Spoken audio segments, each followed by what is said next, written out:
প্রিয় বন্ধুরা, কখনো কি ভেবে দেখেছেন আগুন বা দুর্ঘটনাবশত আমাদের চামড়া পুড়ে গেলে আমরা আসলে কতটা এবং কেন তীব্র যন্ত্রণা অনুভব করি?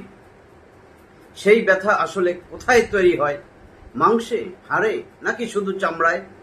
আজ থেকে প্রায় 1400 বছর আগে প্রকাশিত একটি গ্রন্থে ব্যথানুভূতির এমন এক গভীর শারীরিক সত্য উল্লেখ করা হয়েছিল যা আধুনিক চিকিৎসা বিজ্ঞান আবিষ্কার করেছে মাত্র কিছুদিন আগে। আজ আমরা জানব কিভাবে চিকিৎসা বিজ্ঞানের সেই পেইন রিসেপ্টর ধারণার সাথে মিলে যায় 4 নম্বর সূরা নিসার 56 নম্বর আয়াতের এক অবিশ্বাস্য বর্ণনা। আল্লাহ তাআলা পবিত্র কুরআনে 4 নম্বর সূরা নিসার 56 নম্বর আয়াতে বলেছেন, আউযু বিল্লাহি মিনাশ শাইতানির রাজীম, বিসমিল্লাহির রহমানির রহিম, ইন্নাল্লাযীনা কাফারু বিআয়াতিনা সাওফা নুসলিহিম নারা কুল্লামা নাদিজাত জুলুদুহুম বাদদালনাহুম জুলুদান গায়রাহা লিয়াযুকুল আযাব ইন্নাল্লাহা কানা আজিজান হাকীমা। এবার সরল অর্থটা শুনুন। নিশ্চয়ই যারা আমার নিদর্শন সমূহকে অস্বীকার করেছে, আমি অচিরেই তাদেরকে আগুনে প্রবেশ করাবো। যখনই তাদের চামড়া পুড়ে গলে যাবে, ছাই হয়ে যাবে, তখনই আমি তার জায়গায় নতুন চামড়া বদলে দেব, যাতে তারা শাস্তি আস্বাদন করতে পারে। নিশ্চয়ই আল্লাহ পরাক্রমশালী, প্রজ্ঞাময়। সূরা নিসা 4 নম্বর সূরা আয়াত 56। একটু গভীর মনোযোগ দিয়ে ভাবুন তো। আয়াতে কিন্তু বলা হয়নি যে মাংস বা হাড় পুড়লে ব্যথা নতুন করে অনুভূত হবে, বরং স্পষ্টভাবে বলা হয়েছে চামড়া পুড়ে গেলে তা নতুন চামড়া দিয়ে বদলে দেওয়া হবে, যাতে কষ্টের অনুভূতি অব্যাহত থাকে। কিন্তু কেন কেবল চামড়া বা ত্বকের কথাই আলাদা করে বলা হলো? একটু চিন্তা করুন তো। আধুনিক চিকিৎসা বিজ্ঞানের বিশ্লেষণে কি জানা যায়? তাহলে আসা যাক আধুনিক চিকিৎসা বিজ্ঞানের ব্যাখ্যায়। চিকিৎসা বিজ্ঞানের অ্যানাটমি ও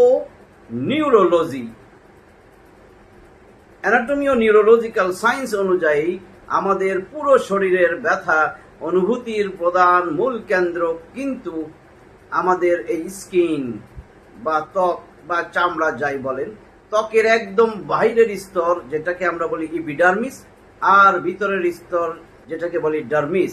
এই এপিডার্মিস এবং ডার্মিস, এইখানে থাকে কোটি কোটি বিশেষায়িত স্নায়ু প্রান্ত, বিজ্ঞানের ভাষায় যাকে বলা হয় পেইন রিসেপ্টর বা নোসিসেপ্টরস। আপনি যদি রেফারেন্স খুঁজুন তাহলে Guyton and Hall textbook of medical physiology, somatosensory system and pain perception. Medical সায়েন্সে পোড়ার যে আঘাত, সেই আঘাতকে প্রধানত 3টি ভাগে ভাগ করা হয়, যেটাকে বলে বার্ন ডিগ্রিজ। তার মধ্যে 1st degree burn, 2nd degree burn এবং 3rd degree burn. 1st degree burn কোনটা? ত্বকের উপরের অংশ পুড়ে লাল হয় এবং তীব্র ব্যথা হয়। আর 2nd ডিগ্রি বার্ন যেটা, সেটা ত্বকের গভীর স্তর পড়ে, যেখানে পেইন রিসেপ্টর উদ্দীপিত হয়ে মারাত্মক যন্ত্রণার সৃষ্টি করে। আর 3rd ডিগ্রি যে বার্ন, সেই 3rd ডিগ্রি বার্ন, এটা সবচাইতে চমকপ্রদ বিষয়। যখন ত্বক সম্পূর্ণরূপে পুড়ে ছাই হয়ে যায় এবং ভিতরের মাংস বা হাড় পর্যন্ত পৌঁছে যায়, তখন মানুষ কিন্তু আর কোনো ব্যথা অনুভব করে না, কারণ ত্বকে থাকা পেইন রিসেপ্টর বা ব্যথা বহনকারী স্নায়ুগুলো একেবারে ধ্বংস হয়ে যায়। রেফারেন্স নিন Johns Hopkins medicine, burn degrees and nerve damage guidelines. তাহলে চিন্তা করে দেখুন, গবেষকদের বিস্ময় এবং ঐতিহাসিক তথ্য উঠে এসেছে এখান থেকে। এই বৈজ্ঞানিক সত্যটি প্রাচীনকালে গবেষকদের জানা কিন্তু ছিল না। চিকিৎসা বিজ্ঞানের ইতিহাস পর্যবেক্ষণ করলে দেখা যায়, বিংশ শতাব্দীর পূর্বে সাধারণ ধারণা ছিল পুরো শরীর জুড়েই কিন্তু সমানভাবে ব্যথা অনুভূত হয়।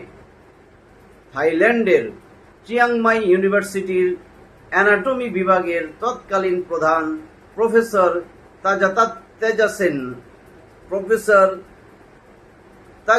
তেজাসেন দীর্ঘদিন ধরে পেইন রিসেপ্টর নিয়ে গবেষণা করছিলেন।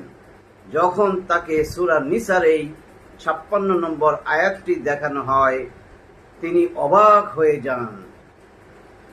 চিকিৎসা বিজ্ঞানী হিসেবে তিনি জানতেন, চামড়া সম্পূর্ণ পুড়ে নষ্ট হয়ে গেলে ব্যথা অনুভূতির স্নায়ু মারা যায়। ফলে যন্ত্রণা বজায় রাখতে হলে চামড়াকে পুনরায় সতেজ বা নতুন করতে হবে। 1400 বছর আগের কোনো গ্রন্থে চামড়া বদলে নতুন চামড়া দেওয়ার কথা লিখে এই সূক্ষ্ম বায়োলজিক্যাল প্রক্রিয়াটি ব্যক্ত করা একজন মানুষের পক্ষে জানা অসম্ভব ছিল। ও আমার প্রিয় দর্শক ও শ্রোতা, সত্য কোনো নির্দিষ্ট জাতি বা ধর্মের একক সম্পত্তি নয়, সত্য তো সার্বজনীন।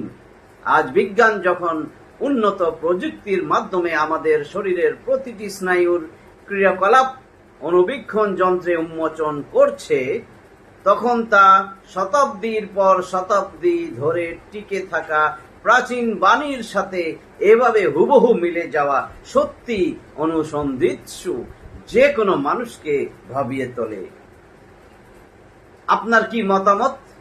আধুনিক বিজ্ঞান এবং প্রাচীন কুরআনিক বক্তব্যের এই অবিশ্বাস্য মিলকে আপনি কিভাবে দেখছেন? কমেন্ট বক্সে আপনার মন্তব্য অবশ্যই জানাবেন। আর ভিডিওটি ভালো লাগলে লাইক ও শেয়ার করে জ্ঞান চর্চার এই যাত্রায় আমাদের সাথেই থাকুন। ধন্যবাদ।